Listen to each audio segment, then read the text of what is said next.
Marami ang nabahala at marami rin ang nagkibit balikat lamang. Ito ay sa hula na ngayong araw ang katapusan ng mundo. Maraming mga doomsayers ang may kanya-kanyang prediksyon. Ano-ano nga ba ang mga prediksyon na ito? Narito ang ulat ni Fred Monteza. Ngayong araw, December 21, 2012, ang petsa kung saan magugunaw na daw ang mundo.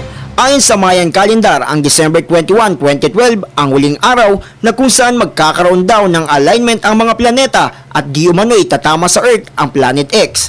Ngunit sinong makapagsasabi na ang sikat na awitin sa ngayon na Oppa Gangnam Style ay isa sa mga senyales na end of the world na?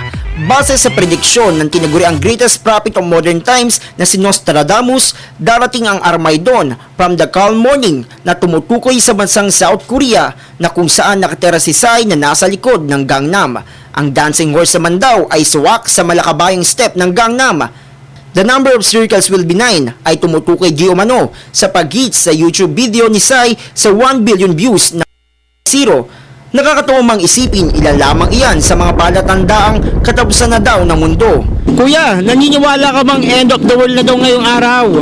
Sa palagay ko naman hindi, dahil andito pa tayo eh. Wala, mga nagsasabi nun, hindi normal ang isip. Hindi totoo yun. Paano mo nasabi? Paano malalaman nila yan?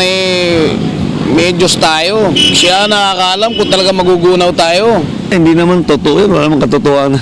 Bakit naman, sir? Hindi naman nakasulat yan guni-guni lang ng mga ibang katang-isip lang ng taong parang gustong palitawin na matatapos ang daigdig. Ngunit kung Biblia ang pagbabatayan, tanging ang Diyos lamang ang nakakaalam kung kailan sasapit ang katapusan.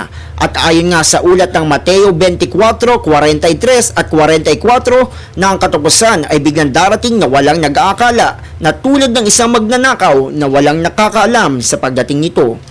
Para sa Telebisyon ng Bayan, Fred Monteza.